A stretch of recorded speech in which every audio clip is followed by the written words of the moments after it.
Good morning, everybody. I'm Muriel Bowser. I'm the mayor of Washington, D.C., and we are located in the Marion S. Berry building and the Metropolitan Police Department's headquarters. Before I begin, I want to wish everyone a happy holiday season, especially those celebrating Hanukkah.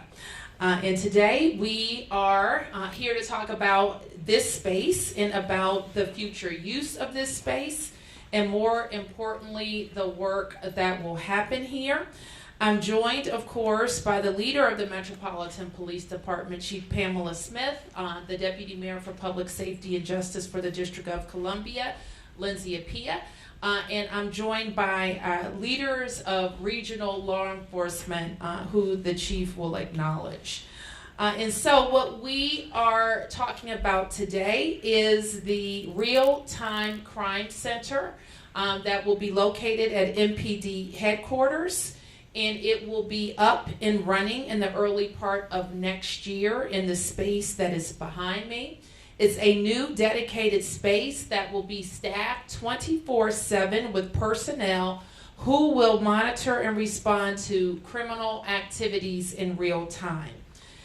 We talked in July when I tapped Chief Smith to lead MPD that we would be focused on every tool that we had available and those that we didn't to make sure that we are doing everything in our power to drive down crime and fill gaps not only in the law but fill any voids in our toolbox. And so this is, of course, a great opportunity for MPD to enhance the way we work with police departments around the region.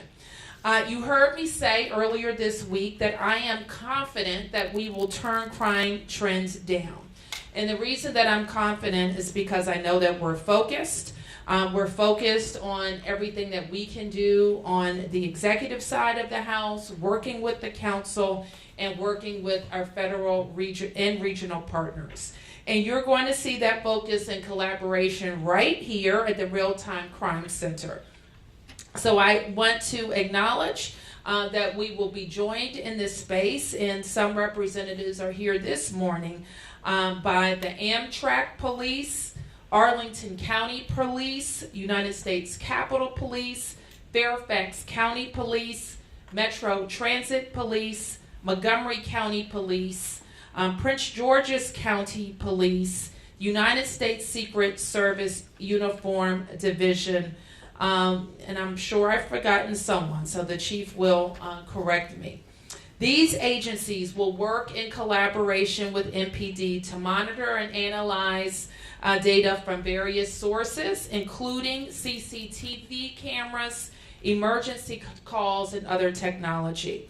The Real-Time Crime Center will be supported as well by DC Homeland Security, an emergency management agency, and the DC Housing Authority. Additionally, we will continue to work with our federal partners at ATF, FBI, and the United States Marshal Service, who we work with on a daily basis. And the goal of this is to respond faster and more efficiently when crime happens in our community. And I know earlier this week in a meeting with the DC Council, the United States Attorney spoke about the importance of sending the message of swift and certain consequences. And we couldn't agree more. And this center is going to support MPD's part in that process. And before I hand it over to Chief Smith, I wanted to provide a quick update on the public emergency I issued last month around juvenile crime. And as part of that public emergency, the Department of Youth and Rehabilitation Services has completed the renovation of an additional housing unit at the Youth Services Center, adding 10 additional beds. More than that, DYRS continues to work with the private sector to procure private shelter home beds with private shelter home providers. In fact, DYRS has contracted for an additional 10-bed facility and it's in the final stages of contracting for an additional 6-bed contract.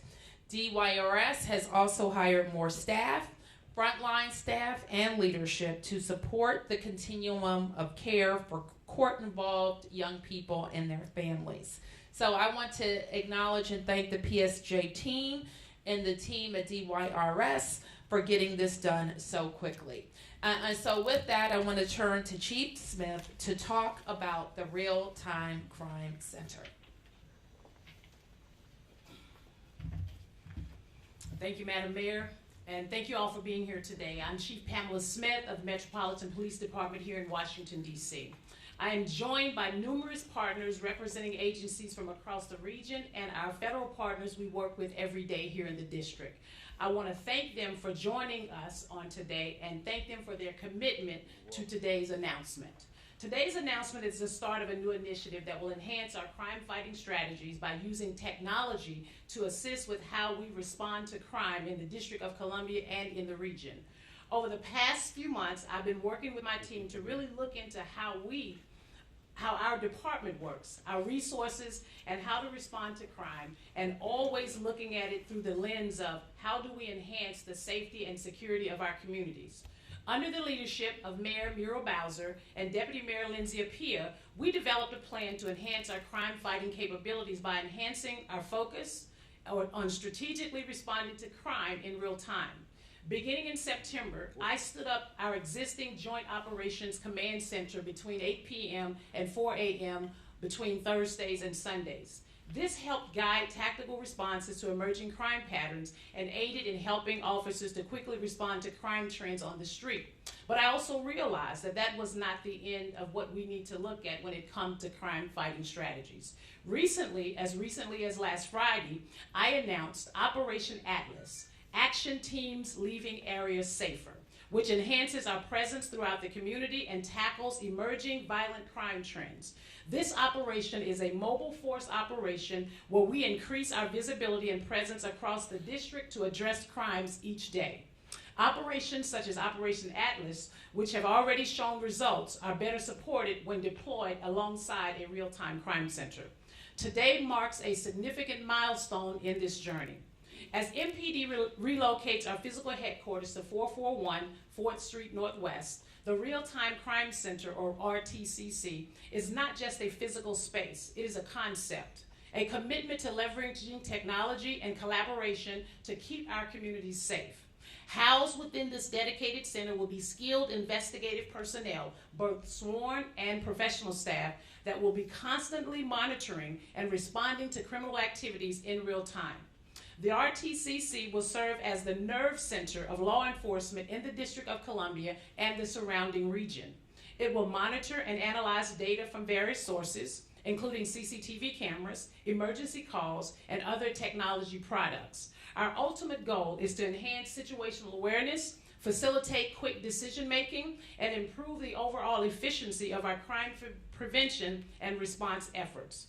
In essence, the Real-Time Crime Center will allow us to begin the investigation the moment we receive a call for assistance and allow us to provide timely information to our officers who are working on the ground. We know that crime in our region is not limited to jurisdictional boundaries, and sometimes those committing crimes use that to their advantage. The RTCC will serve as a hub for our local and regional law enforcement partners, helping to share information in real time across jurisdictional boundaries and leveraging expertise with our respective teams. The law enforcement partners that you see here today, I met with a few weeks ago to discuss this concept of the Real-Time Crime Center. Everyone you see standing here today immediately accepted the opportunity to join us in this space. The law enforcement partners you see here today, the mayor has already acknowledged, but I'll acknowledge them again. Our Amtrak Police Department, Arlington County Police, U.S. Capitol Police, Fairfax County, Police, Metro Transit Police, Montgomery County Police, U.S. Capitol Police, Prince George's County Police, U.S. Secret Service Uniform Division have all committed to have representation or representatives in the center.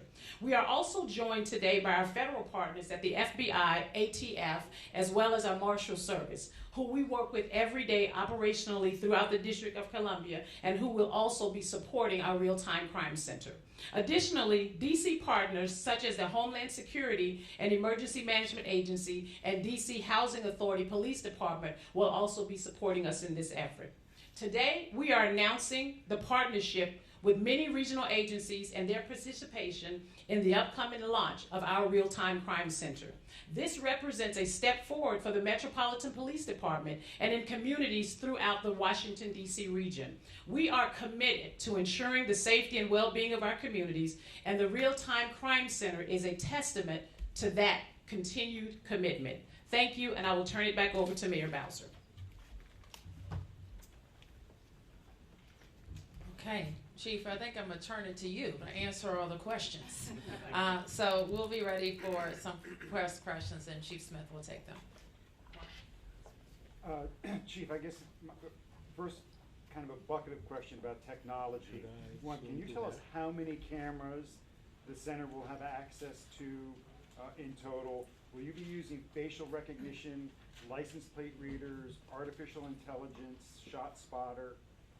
So we currently use ShotSpotter as part of our technology today. We will not be using AI and or facial recognition. As you know, Mark, we have a total of about 300 or so cameras spread out across the District of Columbia. We utilize those cameras whenever we have First Amendment activities. Our Joint Operation Command Center, the personnel or the partnership that you see behind us, when we stand up or we have to provide support, if you will, for First Amendment activities, these partners join us currently in our Joint Operation Command Center, and we will utilize that same concept. As of today, I cannot tell you how many cameras we will have in this space. We're still in the procurement and bidding process with that. And what can you tell us about, well, this slide is gone now, but there was a slide up that had, it seemed like a lot of corporate insignias.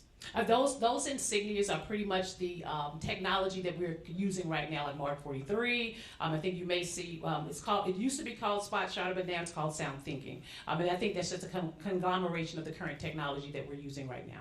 And then if either you or the mayor could respond, the ACLU has put out a statement raising their concerns, in their words, calling it an alarming expansion of government surveillance with no oversight.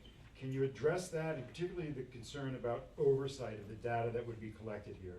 Well, I can't address that today, but it certainly is something that we will work with our legal team to ensure that that information that we do gather as far as data is accessible to the public, as we do with most data.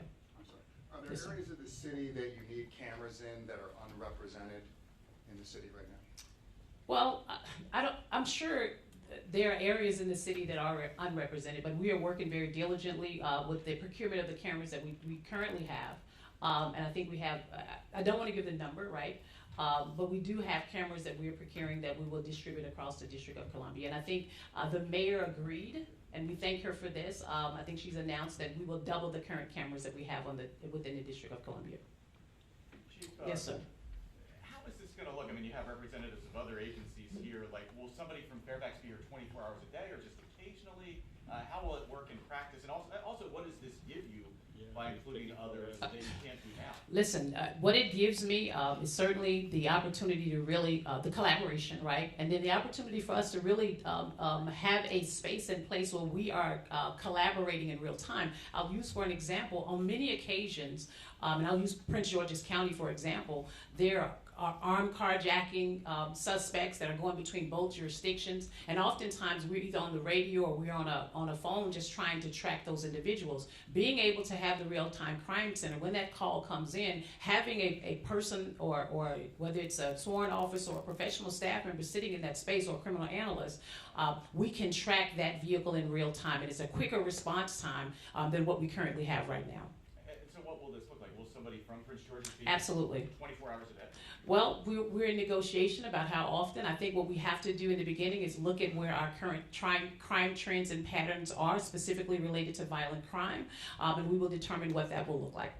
Chief, Chief, question about recruitment. Yes, ma'am. If you're able to respond in real time with this new center, do you have the staff to respond to that once crime's been identified? Absolutely. We're responding to crime now. We are certainly in the process of recruiting for the Metropolitan Police Department. I think I've stated before that over the last 3 months, we've seen an increase in our recruits that's been in our recruit classes, and we will continue that effort. I will add that we are not taking personnel off of the street. And I know there was a question yesterday, and when I say the street, from patrol in our communities in order to reconfigure, if you will, our staffing in the real-time crime center. Chief, a couple of questions. Yes, ma'am. You talked about how our borders are porous.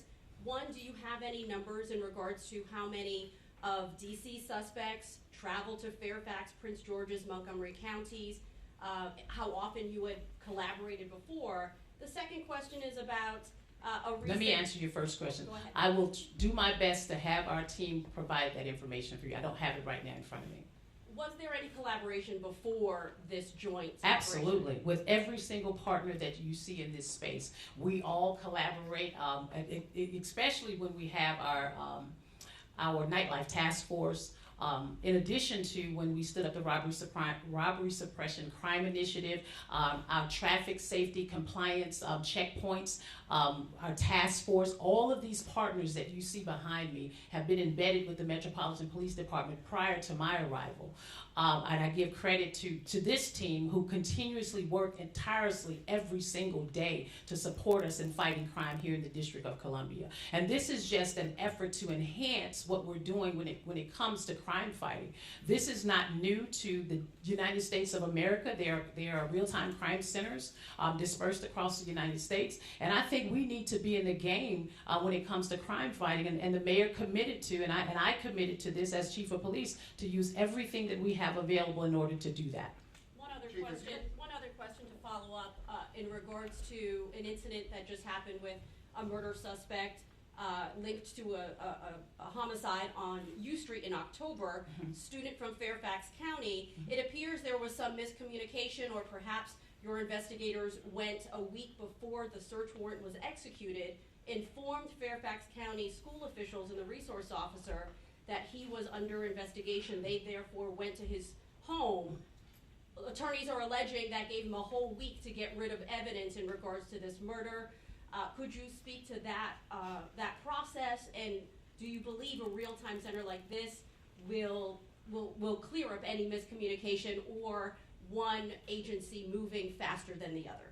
Well, and good question. I do not have a response to what you shared. I think that's still under investigation. I think in all fairness to the investigation, we'll let that play out. And if there are some things that we need to do better on our end, obviously we will do that. Clearly, having having personnel from other agencies in that space will certainly help us if there are those disparities that you just spoke about, to kind of leverage that and tighten that up a lot better. How many staff members will you have staffing? I will this not facility? talk about staff members and tactics with regard to the real-time Okay. crime center. And did you study any other departments? I did. Which departments? I physically went to New York. I went to New Jersey. We are going to Atlanta. I have some substantive conversations about traveling to Detroit and some other real-time crime centers across the District of across the U.S. before we finalize our crime center behind me. Yes, ma'am. Chief, does this help in terms of dealing with constraints on pursuits in various jurisdictions?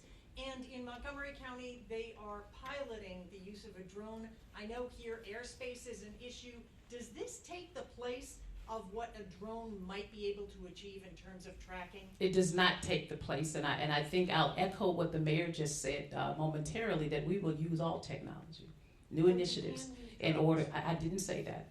I said we will utilize any technology that we can look at in order to fight crime in the District of Columbia.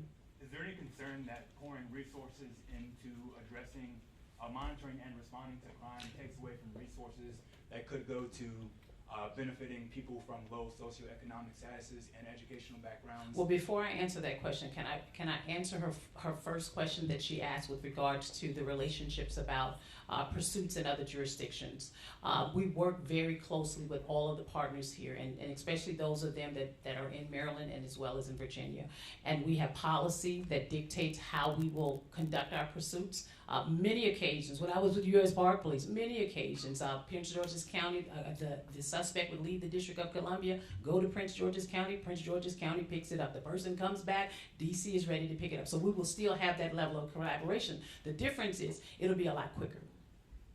Now, I'm sorry, sir, can you repeat your question? Yes, is there any concern that pouring resources into monitoring and responding to crime would take away from resources that could go to addressing people with low socioeconomic status and educational backgrounds?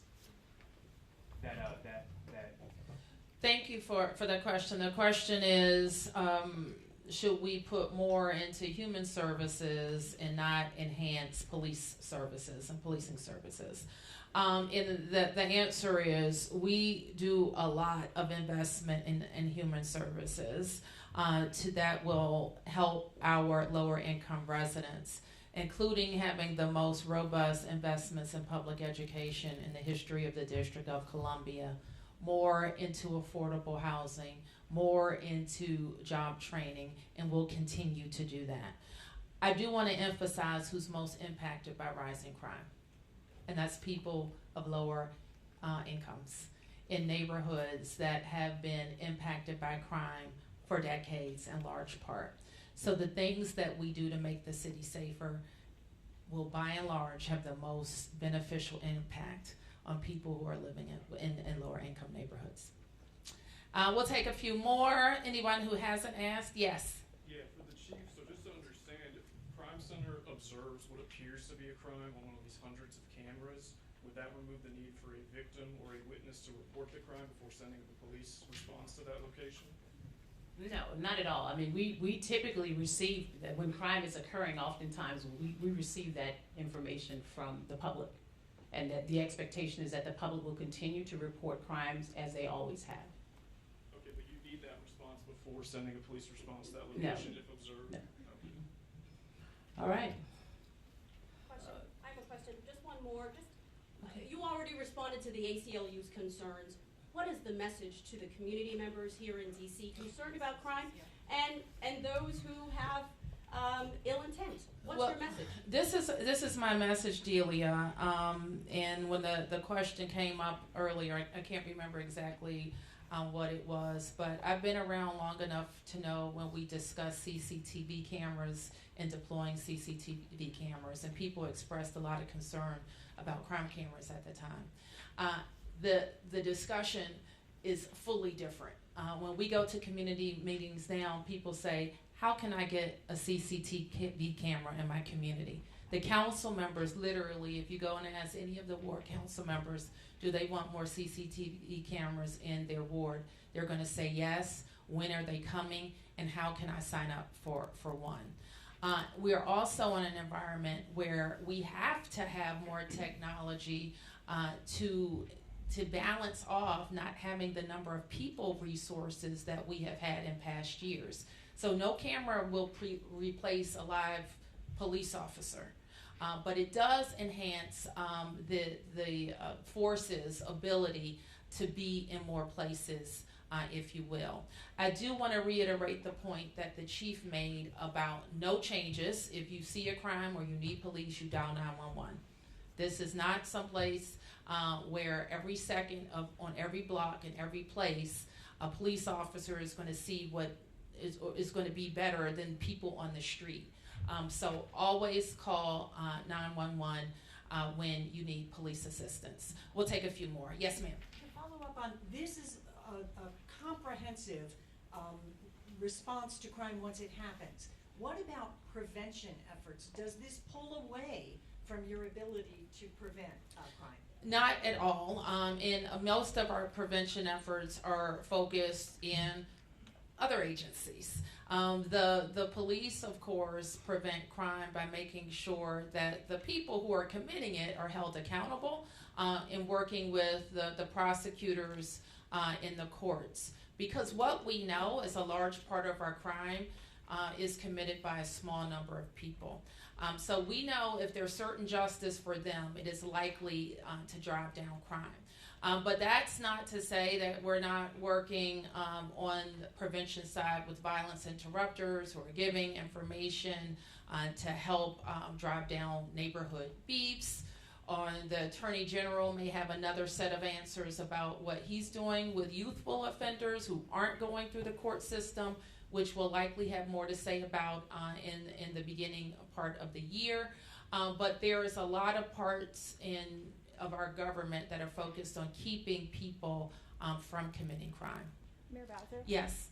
We spoke with a number of small businesses, retailers, who said they're paying for private security because they are not confident that they can get a police response. What's your response to them, and do you think that this will help alleviate that cost to them?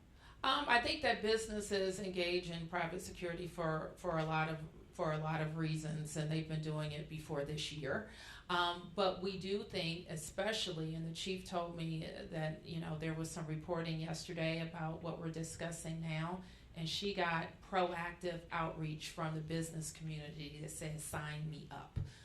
We want to engage with this effort, and we want as many eyes on the street as possible.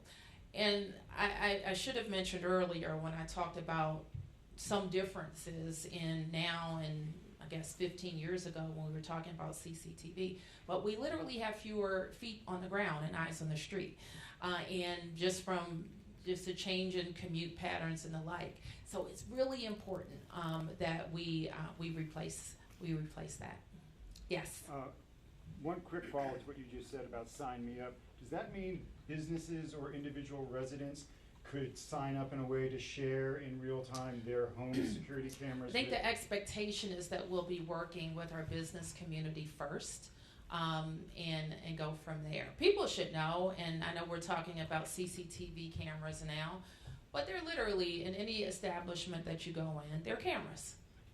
And what we're talking about is how to best coordinate those cameras for public safety. And I think a good part of that begins now. And I just want to be clear about Delia asked me about the message. And the message is really to people who would commit crime if they haven't gotten it already. You're going to be on camera and you're going to get caught. And this provides another piece of evidence that can help that will give confidence to our prosecutors who may be concerned that they can't get a conviction. So we want to give them some confidence. It'll give more information to our juries and judges about what happened at any incident. And we've been learning this lesson. I think Metro Transit has been at the forefront of making sure that its properties are covered. And so I almost know for sure if there's a crime on a Metro bus or on a platform or a train that there's going to be good video. And we want other places. I want to be as confident about that in other places. Yes. Too quick off topic. Okay. Could you comment on the Washington Post strike that's ongoing today, and particularly the fact that they want to reduce the number of reporters covering the Metro beat by 10%? Any comment on that reduction in reporters covering local news plus the strike today? Well, we always want great reporters covering not only the district but everything that affects our lives. And I will say what I say in the case where there is a strike or work stoppage. I hate to hear it when there's a strike or work stoppage. That means fewer people are working, fewer people are coming to the district, and there's some dispute at one of our employers. So what I say to the employers and the employees is I hope that they can get to the table around a resolution. I can't say anything about the business decisions at the Post. I recognize that they're having some financial issues. And then my other question is about the immunization enforcement and the parents who are finding themselves racing and scrambling to get these immunizations. Get it. Get your shots. Your kids need their shots. I received one of those letters about my daughter at the beginning of the process. And I was sure that she had gotten all of her shots, but our paperwork didn't match up. So I got my paperwork, I marched it into the office, and she's at school right now. And it's important that everybody who's in our public schools has the confidence that their children are safe. So we're asking all parents to do as is required and make sure that they're up to date on their vaccinations. And they may be, in the case that I was in, that the paperwork just didn't match up, so get that paperwork and get it matched up. We've had the occasion where parents have told us that they have an appointment scheduled, and so that they can work with their principals on what to do next. Chief, is there an annual cost estimate here on running this facility? A cost estimate on running the facility annually and how much it costs to get it up and running? So we're still in the process of I think someone asked about the cameras, and still there's some things that we have to do to develop this. Today is just the announcement of the commitment from our partnering agencies here in the region and also here in the District of Columbia. And that's really what the announcement piece is today. What I will say is that the renovation of the 6th floor was in motion, I think, several years ago. I mean, I'm at the point where I'm reaping the benefits of it, and I can do something different in the space with the mayor and the deputy mayor's support with this real-time crime center. Yes. After the crime center becomes operational, I'm curious, in February, will Operation Atlas continue? Will they work together? Listen, every initiative that I've launched will continue. One of the things that I will say is that we recognize there are some things that we can do better, and I'm actually working with my team diligently, and they're actually working right now. That's why you don't see most of them here, on our homicide reduction crime plan, as well as our violent crime plan for 2024. All right, thank you, everybody. Thank you.